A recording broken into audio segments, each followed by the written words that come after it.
Right, I think we'll get started. It's 8:30. Good morning, everyone, and thank you for joining us this morning for this, our second market update webinar. My name's James Angus, and I run part of the project management team here in London. I'll be your chair and moderator for our Q&A session this morning. And what a time it is for this. What a time this is to be delivering our view.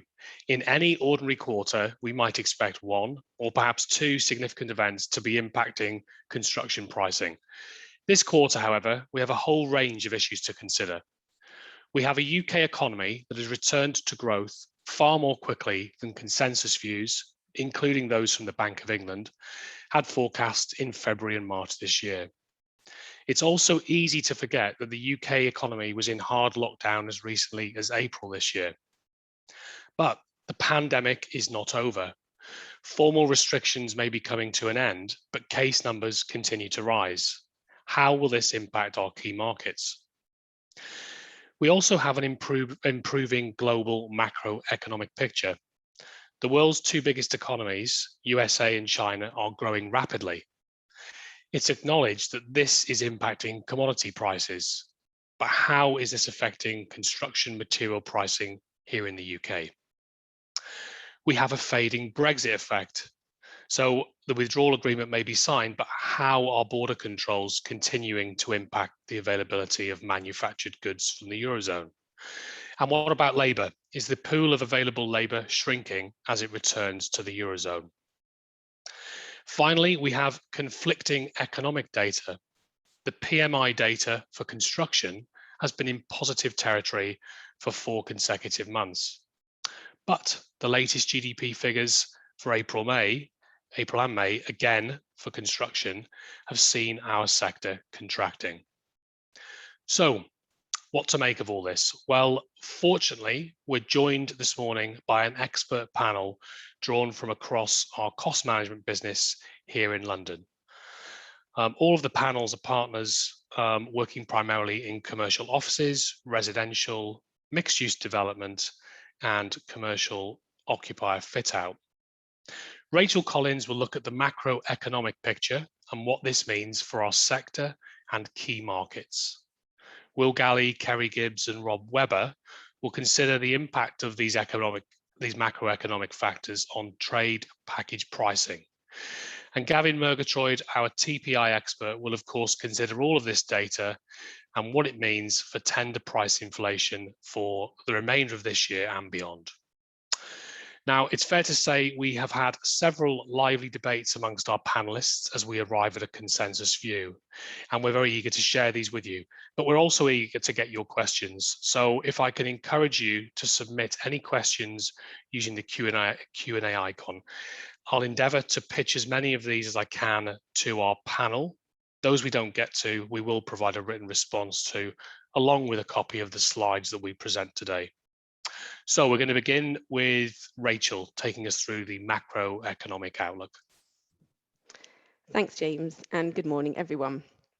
To begin with, I'm going to run through changes in a number of key macroeconomic indicators, as well as some construction-specific metrics to set out what's been happening in the UK over the last 6 months, all set against the backdrop of ongoing disruption caused by the coronavirus pandemic and new Brexit trading rules.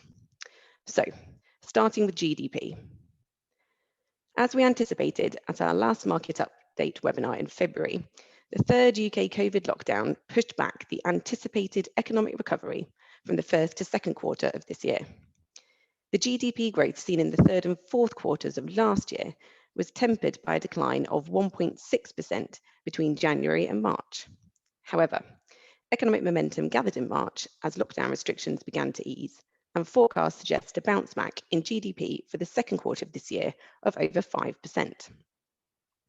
Overall, GDP is expected to expand by between 5.4 and 7.25% in the UK this year, putting it on track to reach pre-pandemic levels before the end of the year. This compares to forecasts of 4% for Europe, 6.4% for the US, and 8.4% for China.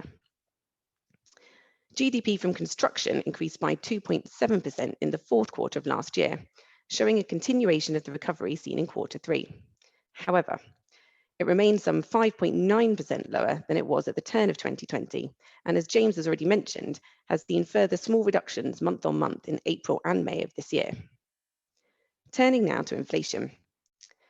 As we set out in our February update, while the UK had been in sustained low inflation environment since 2020, the expectation was for inflation to edge back up this year as the economy reopened.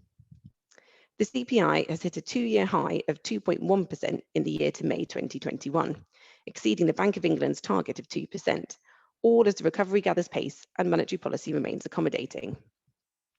And while the bank has suggested it expects inflation to go above 3% this year, it said that it expects this to be only for a temporary period and has therefore held the bank base interest rate at 0.1%. Interest rates aren't expected to rise until 2023 due to uncertainty over the impact of the forthcoming withdrawal of furlough support and the new Delta pandemic variant. Looking at construction specifically, the upward inflationary pressure on input costs continues to build, with the material price index for all work 10.2% higher in May 2021 than 12 months earlier. And we will touch on what this means to construction prices later on in the talk. In terms of unemployment, while UK unemployment rose steadily in the second half of last year, rates fell between January and March of this year to 4.8%. Unemployment is estimated to peak at 5.5% in the autumn. This is a much improved forecast compared to the 7.5% anticipated at the start of the year. For construction, use of the government's furlough scheme has continued to drop, falling from just over 30% during early June 2020 to just 2.5% in mid-April of this year. This suggests that the industry is unlikely to be significantly impacted by the wrapping up of the scheme between July and September. Construction vacancies have also continued to increase and are now well above the 10-year average. April's HIS Construction Employment Index signalled the fastest rate of job creation since December 2015, a sign that many in the industry are confident of an economic recovery and their ability to secure new work. In general, the recovery is gathering momentum after a record annual slump in last year, driven by the roadmap towards economic reopening and the continued rapid rollout of COVID-19 vaccines, both of which have helped to significantly improve growth prospects and confidence for a durable recovery across 2021. Turning now to what's happening in construction output and new orders. The graph on screen is the PMI for construction. This shows month-on-month change in activity and is a really useful index as it factors in construction activity as a whole by looking at output, new orders, and employment growth and gives an overall picture of the industry. At our early February market update, we spent some time looking at the movement in the construction PMI from January to December 2020. And as you can see from the graph on screen, despite a significant drop at the end of the first quarter, a V-shaped recovery was seen from the second quarter, with December's PMI survey showing an expansion in construction output for the 7th consecutive month. The expectation at the start of this year was certainly for strong business activity growth across the year. So, since the start of this year, and despite the third UK lockdown between January and late March, the construction PMI has indeed continued to show expansion, with order books in April 2021 being the strongest for just over 6.5 years. You can absolutely see that trend line increasing there on the right of this slide. Similar trends have been seen in construction output, which rose by 6.3% quarter on quarter, hitting an 18-month high and recovering to pre-pandemic levels. Overall, output in March of this year was 2.4% higher than prior to the first UK lockdown in February 2020. The recovery is also now more evenly balanced across the house building, commercial and infrastructure sectors, with month-on-month output growth of 6.7% in the private commercial sector, pointing to a resumption of work on delayed commercial projects. And now finally, turning to new orders. An overall UK increase of 12.2% was seen between fourth quarter 20 and the first quarter of this year. New orders in London grew by nearly 60%, helped by a 106% increase in commercial new orders. And yes, I've double-checked that impressive stat. So new orders totaled 1.45 billion and means that the total amount of office space currently under construction is close to its all-time high. First quarter 2021 London commercial new orders were above the 5-year quarterly average for the first time since the first quarter of last year. The residential sector, on the other hand, has not been able to match such growth. The partial recovery seen in new orders seen towards the end of last year did not continue into 2021, and new orders have fallen further by 12% since the turn of the year. New residential construction starts in London have dropped to an 8-year low last year, and this was accompanied in a drop in new applications and permissions, which will shrink the construction pipeline and is anticipated to have an effect across this year. Despite some sector variations, it is clear that since the start of 2021, the construction sector has enjoyed both increasing workloads and rising output volumes, both of which are expected to rise even further in the coming months.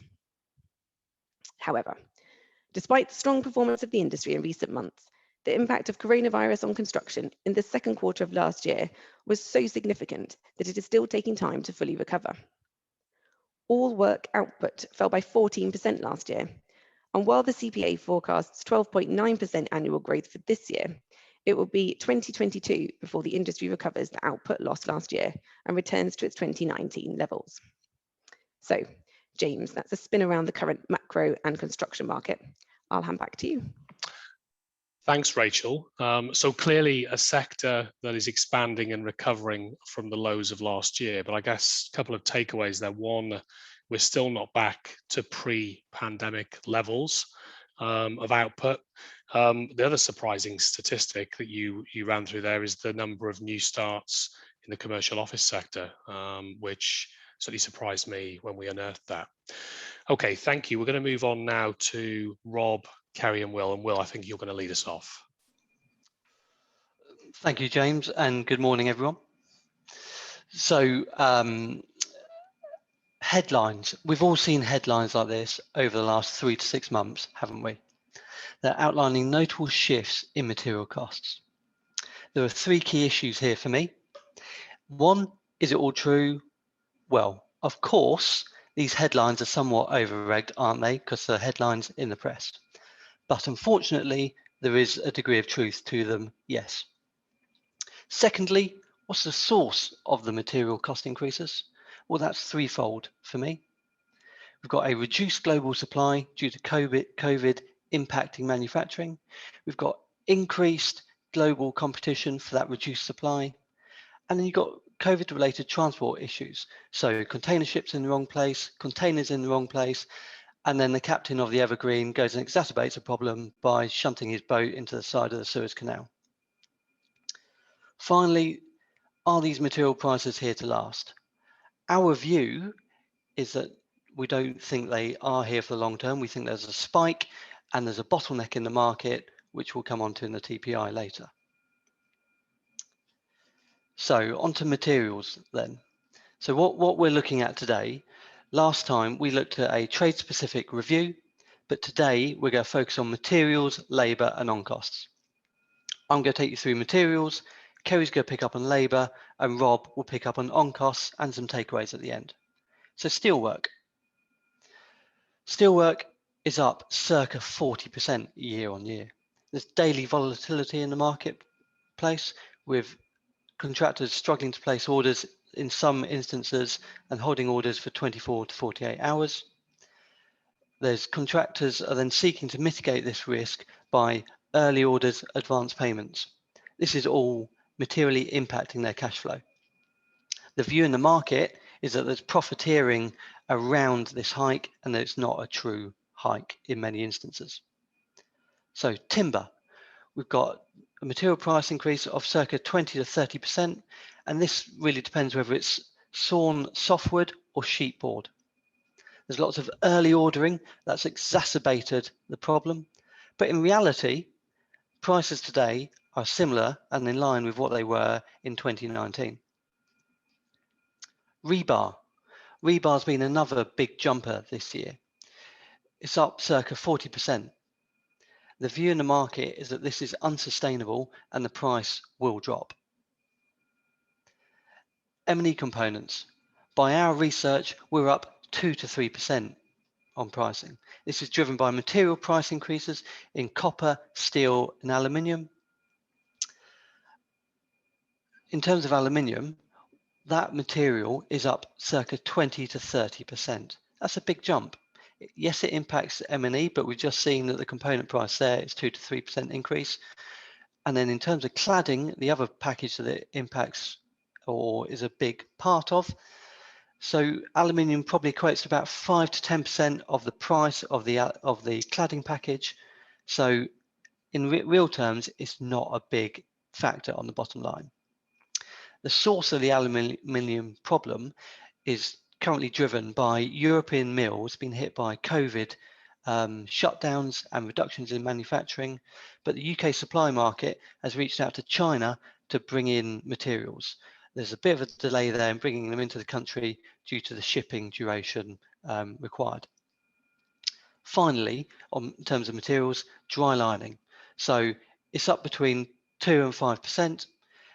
This is linked to a couple of factors. British Gypsum have already announced at the beginning of this year their typical annual increase of 3 to 4%, and that is a typical annual increase for them. They've suggested a second material price later in the year.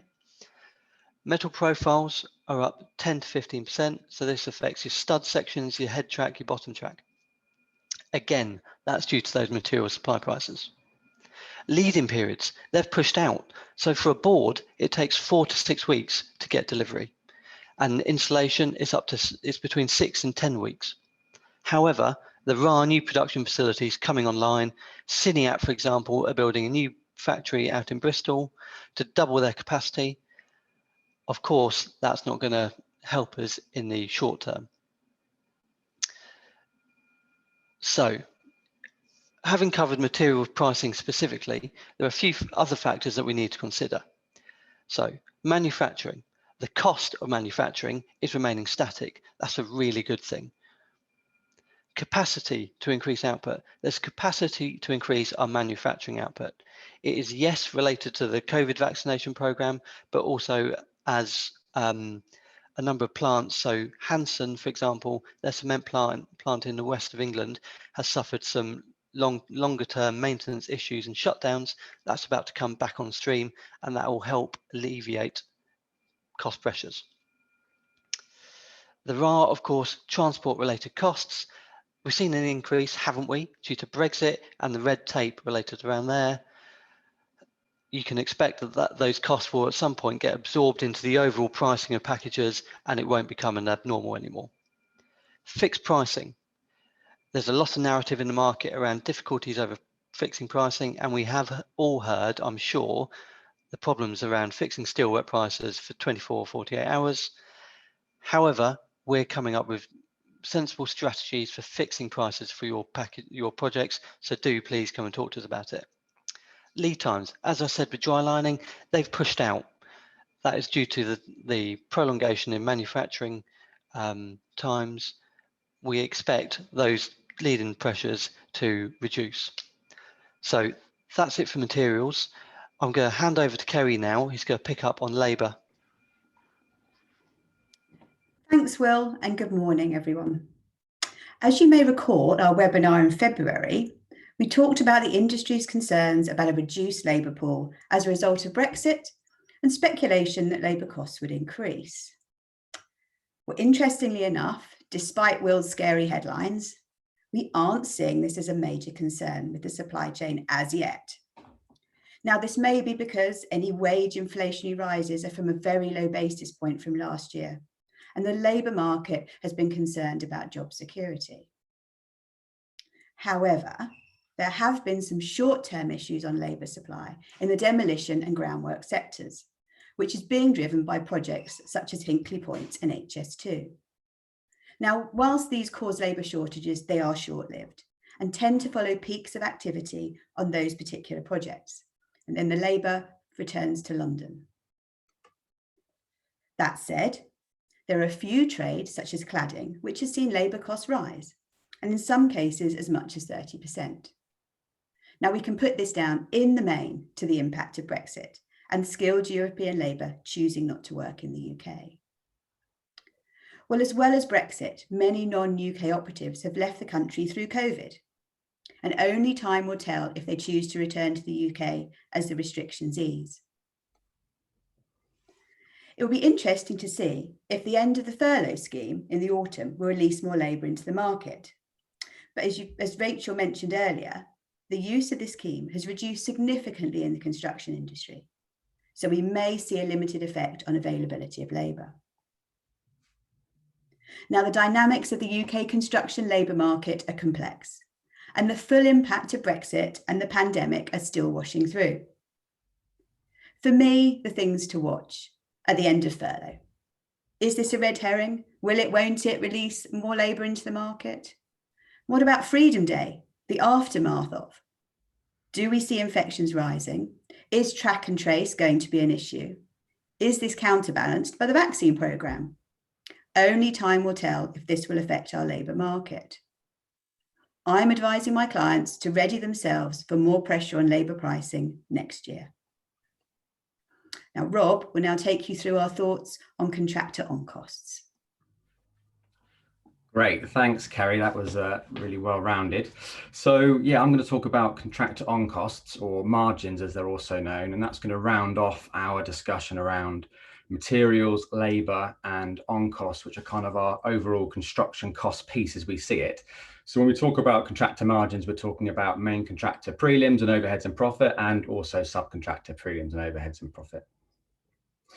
So rather surprisingly, against this backdrop of rising costs for materials due to high demand, the percentage of prelims and OH&P have remained relatively unchanged.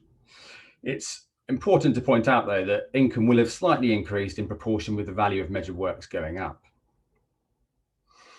It's believed that despite this rapid recovery in demand since the start of the year, contractors are taking a cautious approach to bidding, and there is some apprehension in the market. And that's aligned with what we're seeing, with project starts being delayed alongside the slower planning approval process we're seeing, with delays longer than normal and the fallout from Brexit. Contractors had a really difficult 2020, and there's still an appetite from them to fill that future pipeline. And that's what we're seeing in our tender returns. And our recent tender returns are still showing that contractors are very keen for work. And we've not seen any change in the last 6 to 12 months in terms of overheads and profit. Our tier 1 and tier 2 contractors are busier, but they're still keen to take on new opportunities to tender. And there are relatively few that are declining opportunities unless they're unsuitable. So that's kind of normal market conditions for us. We want to align our contractors with our projects and make sure they're definitely keen on the work. And we want them to decline work when it's not suitable for them. Okay, so as Kerry mentioned about wage inflation with labour, we're also seeing the same with main contractors. And we anticipate some pressures here that are anticipated over the next 6 to 12 months. But what we're seeing is contractors are reporting that the SOP measures that were adopted in the wake of the pandemic will be reduced or removed during the summer as the country starts to open up and resume normality, which we're hoping is, in the next few weeks. And what we're being told by the contractors is they will take away the SOP measures. So we think there could be a counterbalance here with this with the management staff pressures. So as contractors continue their recovery and fill the order books, there is going to be some pressure around the acquisition of skilled labour and skilled management personnel as teams rebuild. And we're especially thinking that's going to be the case for some subcontractors like Cladding, which are more reliant on EU labour and skilled EU labour. So overall, I think prelims and OH&P is positive news, but it's going to go on our watch list as something to monitor as we look to see if this demand in the marketplace continues at its recent pace and see if that continues for the rest of the year. But our kind of feeling at the moment is at present, contractors don't have the confidence to increase their margins in what is still a very competitive environment. Okay, so next we're going to go on to our key takeaways, which just sums up what Kerry, Will and I have talked about. But just a reminder, please post any more questions you might have and we'll definitely get around to answering them later in the presentation. Okay, so as reported by Will, we're experiencing material price volatility and spikes in the market. And that has been really documented in those scary headlines that Will had up earlier on. Many of us have experienced difficulties fixing pricing with contractors on our projects.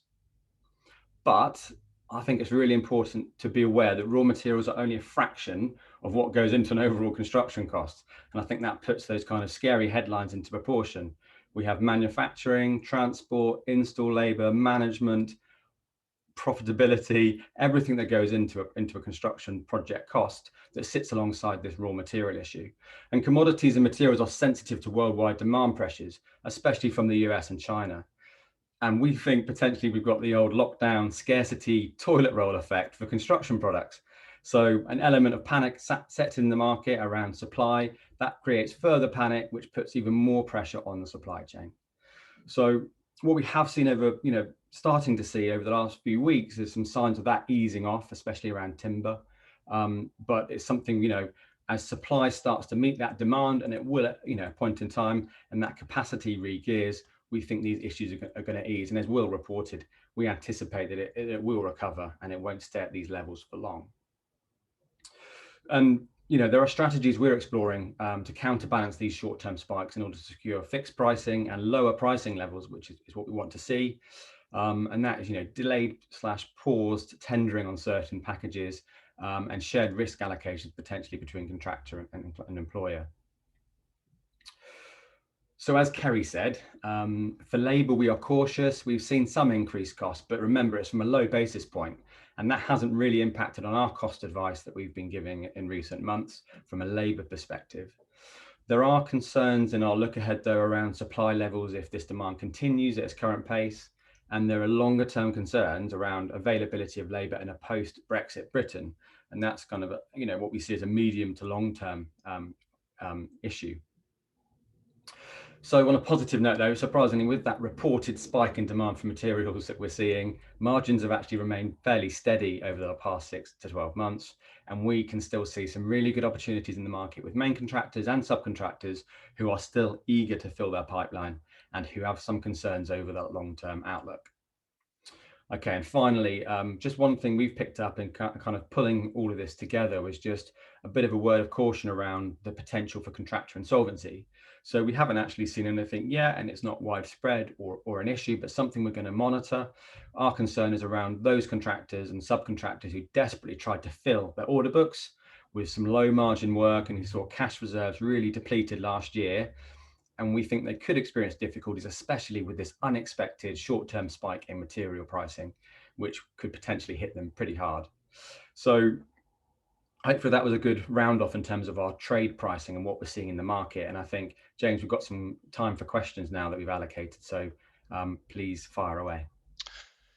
Yeah, thanks, Rob, Kerry, and Will. So summing up before we get to the questions, material pricing has been impacted by rising commodity prices, but I think one of you described it perhaps as a bottleneck.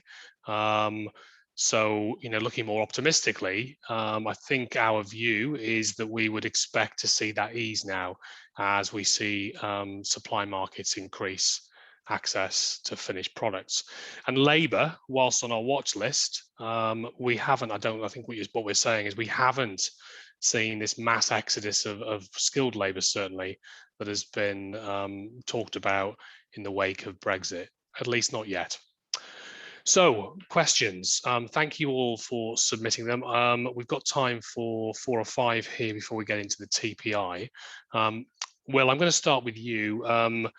You began with some of the scary headlines. So great question. Can you explain how, in relation to steel prices, the material price increase of 38% translates into a typical construction project? Oh, James, that's a cracking question. Okay, so it primarily, steel frames primarily relate to the office sector. So if we take a typical office building, the frame cost there is circa 7 to 10% of the overall construction cost. So we've got a 40% price increase on the steel work, and that 40% increase relates to probably around 40% of the material cost of that frame. So when you apply 40% cost increase to 40% materials, but then just to 7 to 10% of the overall construction value, that probably trends out around the 2% mark, probably just under the 2% mark. So hopefully that answers the question. I suppose actually, James, in terms of the market conditions, that 40% price increase on the materials, that's before each member of the supply chains takes a bit of that pain, which we are seeing the supply chain do. Thanks, Will, for contextualizing that. The next question relates to some of the early trades, which I guess are perhaps less impacted, certainly by steel. They do obviously have concrete, etc. And we know there have been some supply issues in the UK over the last 8 weeks with concrete. But the specific question is, what are we seeing in relation to early trades such as demo, groundwork, and substructures? Okay, so I suppose on this one, if we reflect back onto what we said in February this year when we did our first market update, we said there's some real opportunity in those early trades, and we saw that all throughout the last year. We saw some really good wins on tenders in the first part of this year, and actually those wins are still staying with us. We've just had some fantastic demolition prices back in. So the market is still very competitive. Ground workers are very competitive. They need work, they need orders, and they've got a pipeline to fill, as do some frame contractors. And we think that that competitive nature in the market is going to be with us for the short to mid term. So for the rest of this year and into maybe the first half of next year. Of course, there's some material price pressures there around rebar and also timber costs impacting formwork. But we think that'll be fairly steady, and the need to fill order books will take priority over those material price increases. And then piling rigs, I suppose, just touching on that as the last one. There's been this constant chatter around HS2 soaking up piling rigs. There's now a chatter around the Silvertown Tunnel. We're not seeing that coming to fruition and impacting rig availability and therefore pricing. So therefore piling is remaining very competitive too. Okay, thanks, Will. Kerry, question for you. What are we seeing in the cladding market in relation to inflationary pressures? Thanks, James. Well, that's, I suppose, two interesting points there. Short term, I think Will talked about, the cost in aluminium or raw material prices. And I know short term, we've been dealing with that with perhaps buying advanced payment buying of materials to secure costs so we can maintain those. Where we think we're looking to tender, we think that the costs are going to remain fairly static, because we know if you're tendering now, your cladding probably won't be needed on site till 2023. And we believe that those cladding contractors are keen to fill their order books for then. So we're optimistic that cladding prices are going to remain steady. Thanks, Kerry. One final question for you, just in relation to the labour market more generally. The question is, we've seen, or you said that the labour market remains steady. For how long do you see this continuing? Well, interesting enough, actually not even interesting, surprisingly enough, we haven't seen the labour impacted to date as we anticipated. So we said in our webinar in February, we were concerned about pressures. Even the RICS in their market update in May was saying, we're concerned about price rises in labour. I mean, we haven't seen any real evidence of that at the moment. I mean, there's the odd discussion with sort of cladding, but it's really, not widespread. And we think that skilled labour really has remained fairly unaffected by this, and that actually it's the unskilled labour that's been more impacted. But overall, we believe that the levels of demand are steady, and we're actually cautiously optimistic. And although we're saying there could be pressures on labour pricing, we're anticipating that these should be optimistic. We're optimistic that these should be modest. Okay, thanks. Rob, I'll pitch this one to you, as I know you spend a lot of time in the fit-out market. What are we seeing in that market regarding price pressures? Are they similar to those that we've talked about in the shell and core arena? Yeah, so I think, in terms of the fit-out market, what we're seeing is I guess our tenants aren't making massive, purchases of leases and stuff like that. So we're seeing kind of a wait and see approach. So our contractors kind of want us to believe, or kind of given the murmurs, that they're very busy. But when you actually speak to them and get under the bonnet, you can find that actually they are kind of really want some work this year. They need to fill their order books. So I think clients are taking a bit of a wait and see approach. We're seeing some much smaller projects in the market than we typically would see. So there's lots of sort of smaller 50,000 square foot less work in there. So I think, you know, in terms of labour and margins, we're seeing that relatively flat and actually very competitive. There have been some material price hikes. So we have seen around about 2%. In terms of fixing pricing for the next 12 to 18 months, and that's since the start of the year. So I think that actually probably just trends slightly below what we're anticipating as a kind of overall forecast going forward. Thanks for that, Rob. Just time for one final question. Rachel, I'm going to pitch this one to you. Just turning to MEP, now that package encompasses, of course, skilled labour, commodity prices in terms of copper, steel, etc., and manufactured goods from the Eurozone. So you could say it's got a bit of everything in there that we've spoken about today. So what are we seeing in regards to MEP pricing and the near-term outlook? Okay, yes, thanks, James, for giving me the tricky MEP question. Well, I think overall, in general, we're actually seeing the MEP market as quite competitive. So I know Will, I think earlier mentioned that there have been some small material price rises, but largely we're seeing those being absorbed by the supply chain. I think one thing probably is worth noting, though, is that we're watching lead times very carefully. We're seeing a lot of feedback in the market about lead times for some really key MEP plant items, air handling units, chillers, fan coil units, and some electrical components as well, actually, that are extending significantly. And so I think for anyone that's looking to fairly imminently tender a project, that it's important to make sure that those tender programs are factoring in some extension of lead times. And of course, the MEP market is susceptible to some of the risks in terms of further material price rises that we've talked about for some of the other trades. And I think, as we probably mentioned earlier, one of the key things that I guess we would advise is making sure you're picking the right tender list, for the right project. That can really help to maximise the competitiveness of the market and to mitigate some of those increases. And I think, probably just one last thing to note. We're just finalising actually our results of the G&T June 21 MEP contractor survey, and that has actually given some really interesting insight into the market, particularly in terms of order books. I love a stat, so I shall try and remember these, but I think the main feedback we received was that contractors on average for this year, MEP contractors have secured about 80-85% of their workloads, and then that falls to about 50% for next year. So there's definitely still capacity in the market, even though opportunities are increasing.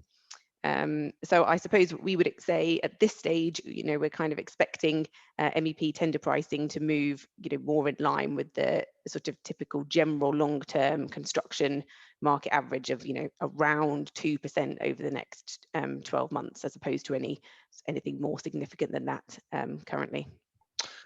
Okay, thanks, Rachel, for that comprehensive answer. And thanks to all the panelists for responding to those questions. Right, we're going to move quickly now into our TPI forecast, which Gavin will take us through.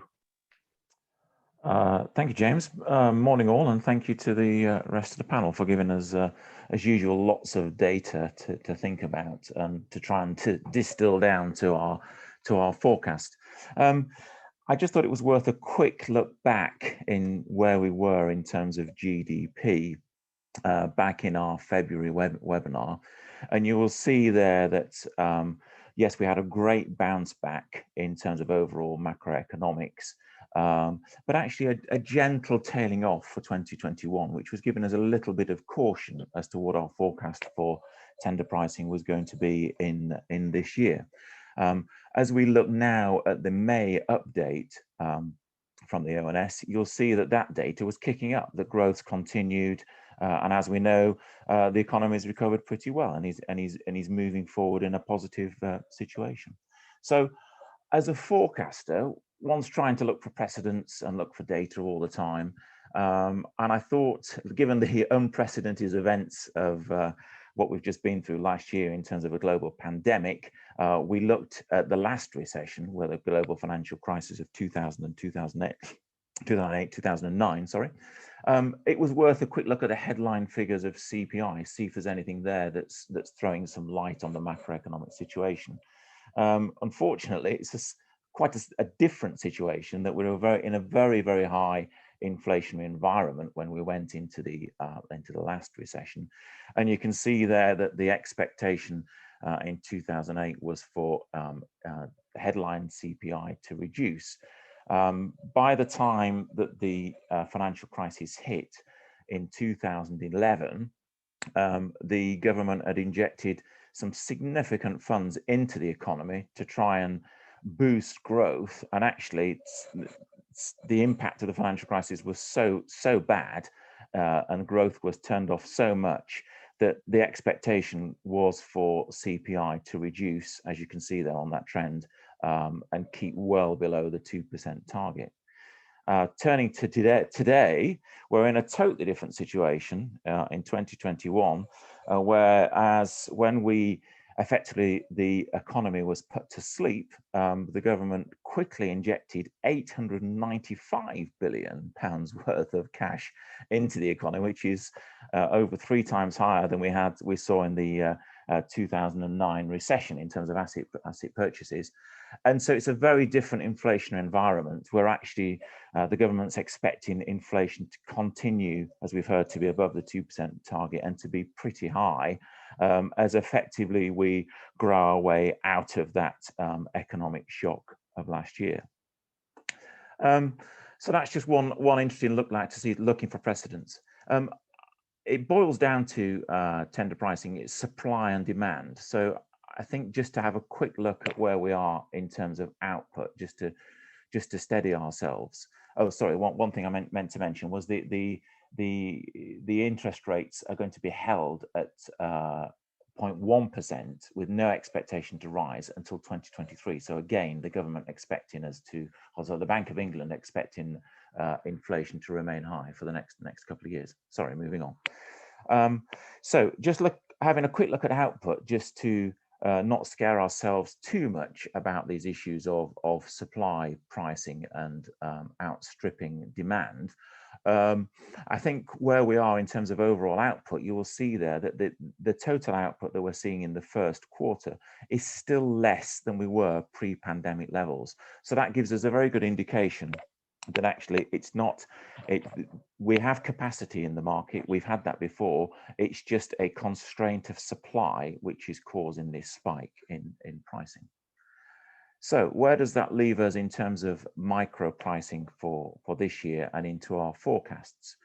If we have a look at what we were thinking back at the second quarter of this year, we anticipated that pricing was going to increase on the back of increased demand. We thought that would happen towards the end of this year. The blue line there is showing an increase in pricing in Q3 and Q4 from the very low base of Q1, where we'd seen a window of buying opportunity in terms of negative pricing following on the pandemic of 2020. What's happened, as we've just heard, is that there's a real spike in pricing in Q2 21, which caught us by surprise in terms of the amount of supply that just hadn't turned on quick enough to meet the resurgence in demand. The economy has done very well, and actually suppliers have been pretty slow to come back to fill that gap. Not helped by all the global issues that we've just heard about from the panelists in terms of including transport and raw materials across on a global scale, which we as the UK industry are not immune from. It's a very similar pattern when we look at the UK, slightly different numbers, but again, a similar spike in Q2. And then we're seeing that steadying and dropping down into Q3 and Q4. So where does that leave us? What is our overall forecast? We are publishing today both our London and UK and regional average forecasts. Don't forget that this is an average across all market sectors, across all project sizes, and you should refer to your G&T expert to make sure that you get specific advice on your project. Well, what we can reveal is that we are seeing a forecast this year for 2021-22 of a 2% rise in London, 22 1.5%, and then into 23 and 25 1.75% and 2%. Now those are all up on our second quarter forecasts, predicated initially by the increase in supply pricing, but also by demand coming back for construction works. And it's a similar pattern as we move to the UK, where again, it's 2% for 2021, 1.5% for 22, and then into long-term average use territory for 24 and 25. So I hope that gives a bit of a flavour and a balance of our thinking as to how we derive these numbers. And I'll pass it back to James for any further questions. Thanks, Gavin. I'm just conscious of time. We've probably got time for one more question just before we get to that. So if I could try to summarize what you've said, which is we've got two interrelated issues. We've got significant asset purchases by UK government trying to reinflate the economy following the pandemic. And I guess obviously promote growth, perhaps at the expense of some hopefully short-term inflation. And secondly, we have a global economy that's opened up much more quickly, creating those bottlenecks we've spoken about, which is leading us to our view that the inflationary pressures we've seen from raw material pricing will be short-lived, and we will see ease through quarter 3, quarter 4 of this year. Yeah, I think that's correct, James, and that's backed up by the future pricing. If we look at the future pricing on timber and steel, those basic raw materials, they've come off their peak of the second quarter. So actually that supply bottleneck, as more suppliers come into the market and supply opens up on a global scale, we see that more than meeting demand and pushing prices back down. So which leads me to our final question. You did touch upon it in the TPI, but just to illuminate the point, do we see the current inflationary pressures as transitional and likely to subside through next year? Well, yeah, I think certainly we're over the spike that we've seen. I think the issue now is a demand issue, and demand coming back slowly. We look at the headline figures, we look at our own internal surveys, which we do when we produce the TPI, and we can see workload coming back, but we can see that coming back slowly. There's no spike, it's a steady increase as people come back into the market. And I think it's that supply and demand issue which is then driving our overall tender price. So I guess our view is supported by the stat you showed, which is that UK construction output remains below levels that we saw at a high point in 2019. So the demand isn't yet back, exceeding where we were pre-pandemic. Absolutely, exactly right. Yeah. Okay, that's all we've got time for. So I want to say thank you to all of you for attending this morning. Thank you for your questions. Thank you to the panelists. At our last TPI, we indicated we thought there was a real buying opportunity ahead of the global economy opening up. Our message this time out is hold your nerve. As Gavin has said, we think that the current inflationary pressures we've experienced Q2 of this year will ease as supply increases to meet that rising demand. So thank you all. That's the end of the webinar.